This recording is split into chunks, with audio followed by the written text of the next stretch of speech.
Drug cartels also being looked at for the deaths of these 9 family members, all Americans, all killed in Mexico, just south of Douglas, Arizona. Tonight, we're hearing from a man who knows all too well about how these cartels operate. ABC 15's Nicole Valdez is live. And Nicole, it is a complex world. Yeah, Katie, Steve, these cartels are much more than just criminal organizations. At their very base, they are businesses, and drug smuggling is their bread and butter. So experts telling us tonight they're actually shedding some more light on the lengths these cartels may be willing to go to ensure that their operations in Mexico continue to bring in that cash.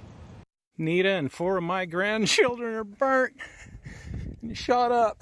It's the million-dollar question. Who killed these mothers and children, and why? I think that any time they direct violence down there, it's designed to further their means somehow. Doug Coleman is the former special agent in charge of Arizona's Drug Enforcement Agency, and he says their means are the means of 2 major drug cartels, the Sinaloa and the CJNG, or the Cartel of Jalisco New Generation. The area where this incident occurred is right in a disputed area where there's been a lot of intercartel violence between the two as they compete for trafficking routes and control of the port area. A turf war, one major possibility behind the attack on this Mormon family, leaving 9 dead. The level of brutality, it's suspicious. Usually violence displayed with this extent of brutality is deliberately trying to send a message. Dr. Javier Osorio is an assistant professor at the University of Arizona, and his theory matches Coleman's almost to a T. That's probably one of the drivers of increasing